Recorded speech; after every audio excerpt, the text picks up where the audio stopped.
What's going on, people? We are Tottenham TV back here for another episode of Unpopular Opinions. Second episode in this series. We've gone to Twitter to ask for what your best Tottenham unpopular opinions are. We've already had one episode. Let's get into the second. All right, so we'll start off with Nirvan Naidu, and he says, Tottenham are doing better this season than last season and will end up finishing with more points and a higher position in the league. Cups aside, of course. Yeah, I mean, we didn't do anything in the Cups last year either, to be fair. Exactly. Although, you know, last season out in the group stage of the Conference League, and this season, last 16 in the Champions League. Yeah, that is a step up. You take everything. You take every win you can. But I think that's factually correct because we're 3 points better off at this stage than we were last season, right? Correct. Results-wise, I think points on the board-wise, we're doing better. But are we playing better? Yeah, that's another question. I think that I'll check the goals scored. I want to see what the goals scored. Anyway, keep going. I'll check what the goals scored was last season. But when you look in like the first half of last season, it was pretty much more of the same. I mean, we were terrible under Nuno. Could hardly get a shot on target. When Conte came in, I mean, it improved initially a little bit, but then it like kind of went really bad in that stage over like December, January. And then after January is when we really started to kick into gear, when we started to have one game a week and we started to play good football, score a lot of goals. I think from January till the end of the season, we were like top goal scorers, top chance created in the league, or very close to anyway. And we're not seeing that as of yet, but the one game a week is only just starting, so maybe we'll get back to those levels. So at this point last season, we had 45 points. We had scored 42 goals and conceded 35. This season, we've got 48 points, scored 49, conceded 37. So we have conceded 2 more, we've scored 7 more, and we have 3 more points. Yeah, the only problem is that we had Nuno for the first couple of months of last season, and that like plays massively into those stats. So I did expect us to be quite like much better this season than we were last season. It hasn't really worked out for a lot of different circumstances, but factually we are slightly better than last season, so that's true. Especially if we finish third, 2 points behind United, we'll probably be looking in that third space because that's all we have to aim for. So we'll be looking at that third spot and like, can we actually get it? And if we do, I mean, I guess that would be improvement in a way. Third, well, yeah, it would be an improvement. Third. Last 16 in the Champions League instead of Conference League knockout. So, yeah, I'd agree. FA Cup exactly the same. League Cup, I can't remember what did we do in the League Cup last season? Semis. Okay, that's been, yeah. All right, let's move on. Tom THFC says, Kulusevski is overrated. Kulusevski is overrated. I mean, he's having poor time of it at the moment. Since he's got back from injury, he hasn't really got back to those levels which we know he can get to. But I think to say he's overrated is a bit unfair to me. 100%. I think he's one of the best talents in the league, in my opinion, in that position. You've got to remember, he's still 22. He's still so young. I think by and large, when he does start, when he is on the pitch, I think more often than not, much more often than not, he's a real asset to the team and he plays well and he creates chances. One thing I'm a bit disappointed of with Kulusevski of late is his shooting boots have been completely missing. Last season, at the back end of last season, he really started to find his feet with his shooting ability, scoring some nice goals. And this season hasn't maybe... Sometimes I feel like Kulusevski needs to be a bit more selfish in a way because I feel like he gets in really good positions and doesn't have... He'd rather lay a chance on for someone else and go for it himself. But he's young. He's still really young. He's got really good decision-making. He's got such good technique. He's not the perfect player just yet, but I think...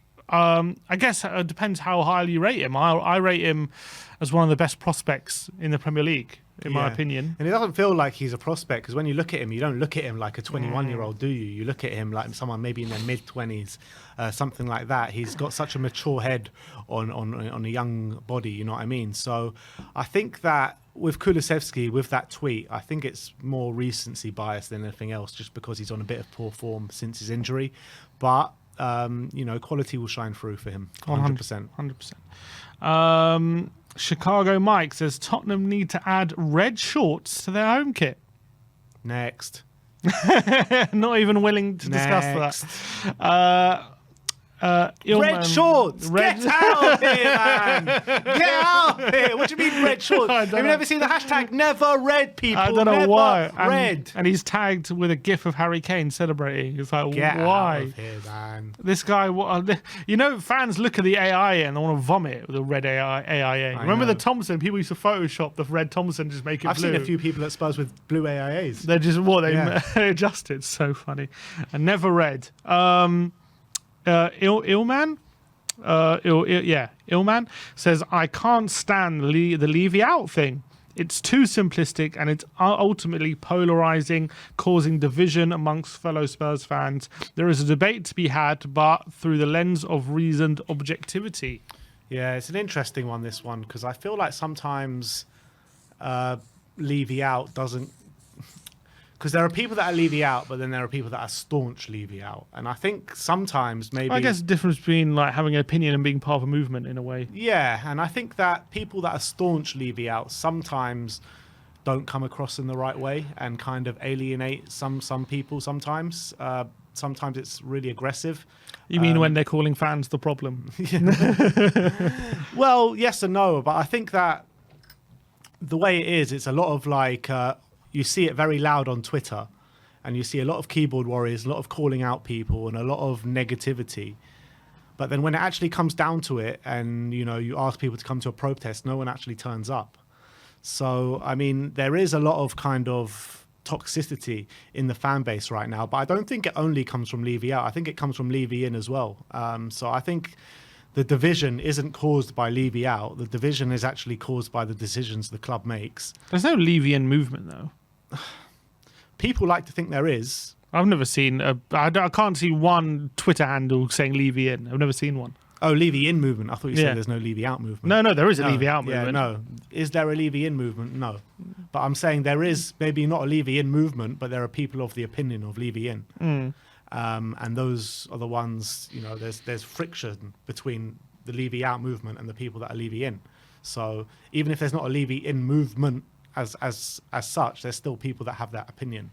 And look, I think both sides of the coin just need to learn how to debate without getting into fights and without getting personal with each other and just talking solely about the football. And I think that both parties on both sides are guilty of that. Yeah, 100%.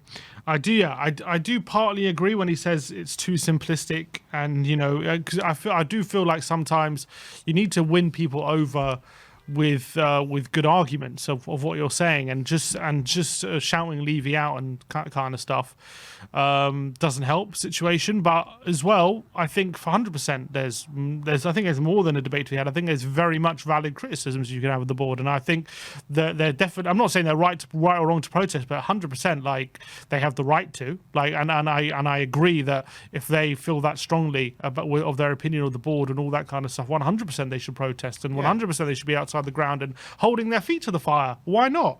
I completely agree with that. What I don't like things like when we're an hour into a Champions League last 16 and we need a goal, and I'm hearing like Levy out chants. I'm like, this is the kind of stage we have to just get behind the team and try and help the team. That at Milan.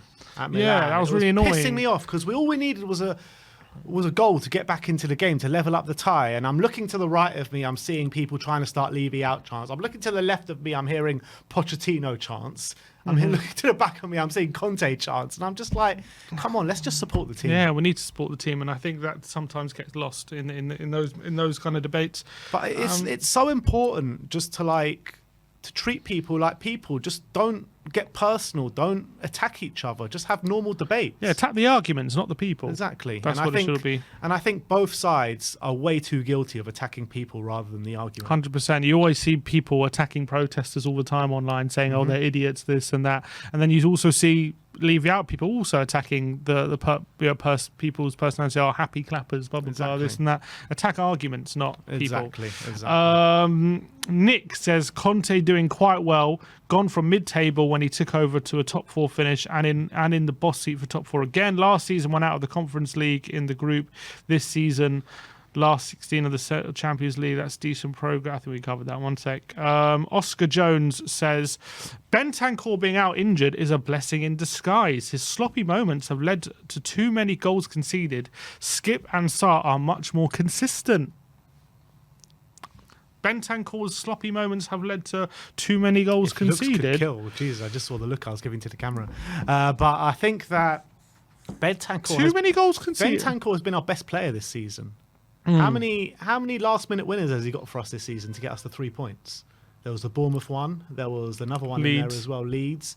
I mean, he's Sporting. He got a late equaliser. He's providing for us this season massively. And like when you're looking at him last season and compared to him this season, he's taking so much more authority on that football pitch. He has literally been our most consistent and best player this season. So I really don't get that argument whatsoever. Sarr's been more consistent over like 3 games. Like, I don't know you can claim Sarr's more consistent. Skip, to be fair, has been really consistent since he's come into the team. I don't think you can call it a blessing in disguise, but I guess it really does help Skip having this regular game time, and that will benefit Tottenham in the long term, having a really well-adjusted Ollie Skip back in the team. But to say Bentancur... his sloppy moments have led to many goals conceded. I don't remember too many. I don't get Not that. Especially this season anyway. I don't remember too many moments. I mean, don't get it. he does have the odd sloppy moment in him. Who doesn't? But I don't remember too many times when he has had a sloppy moment and it's actually led to us conceding a goal. Correct me if I'm wrong, but I don't remember too many. But I wouldn't call it a blessing in disguise at all. No. I'd actually go as far to say it's actually detriment to the team. Oh, I agree.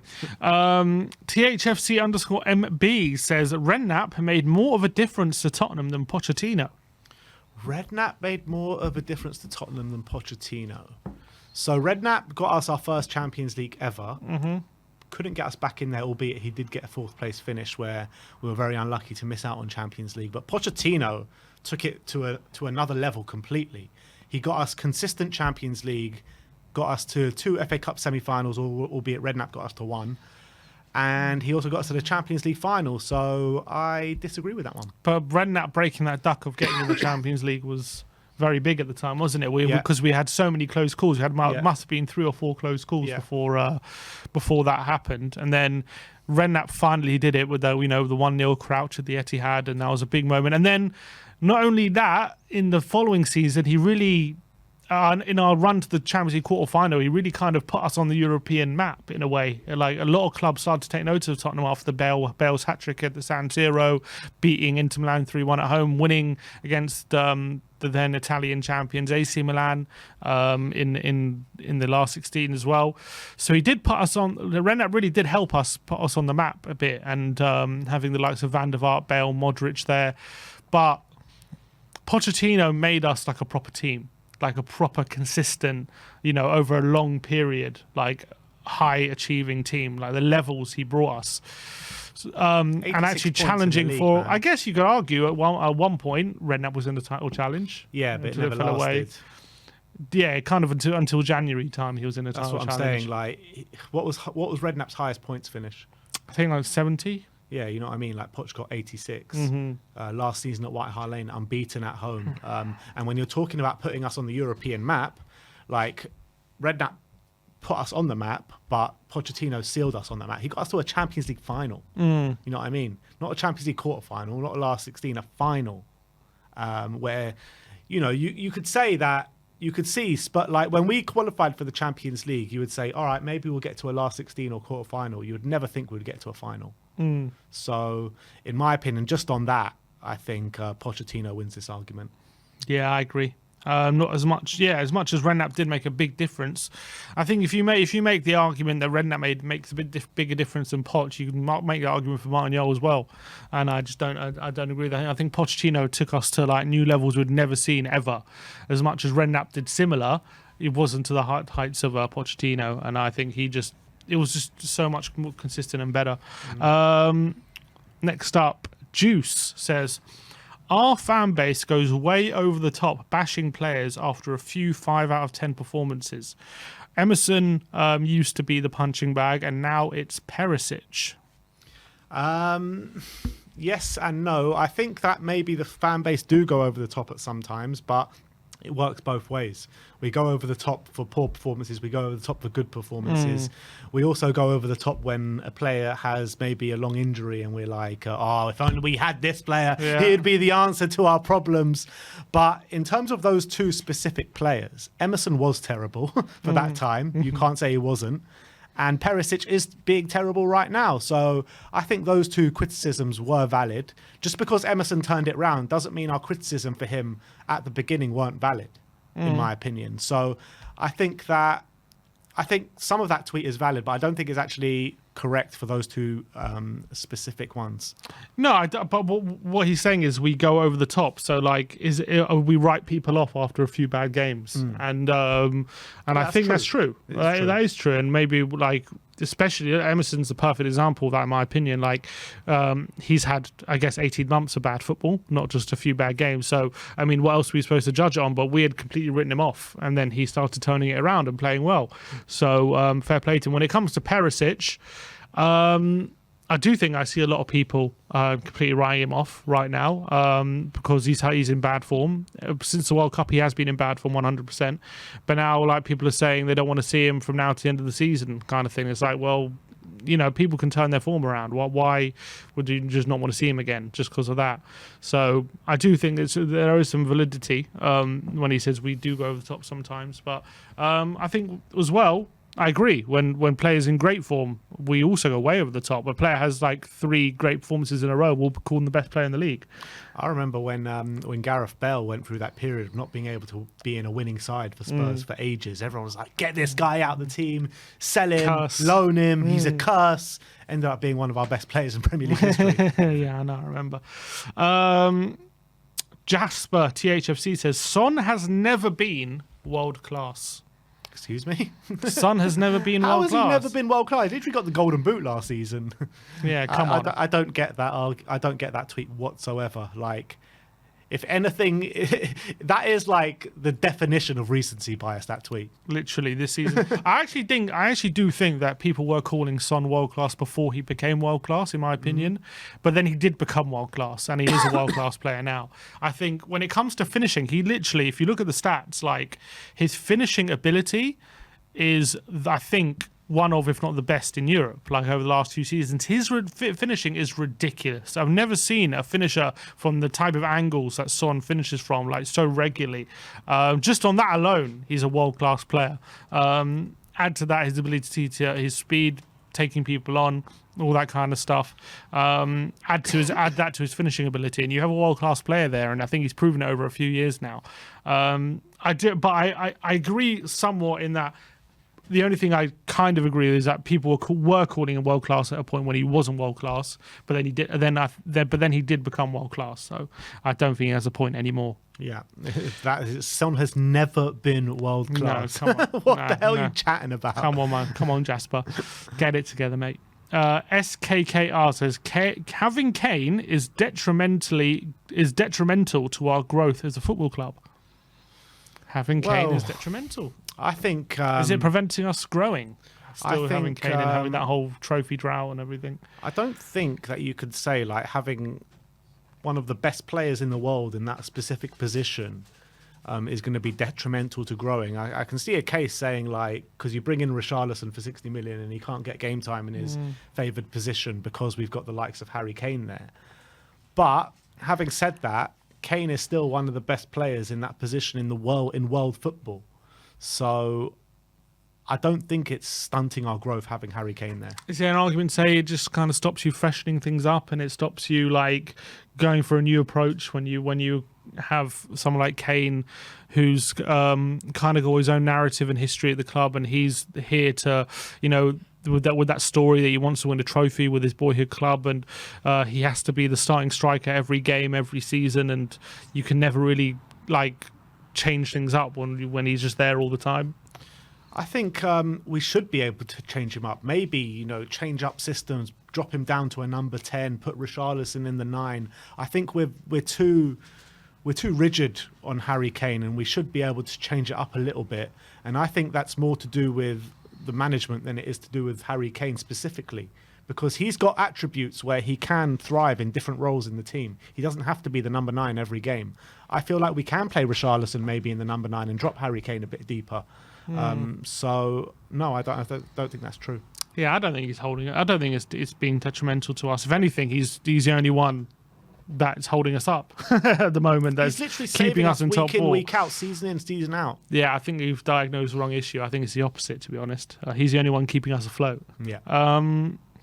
Last one of this section.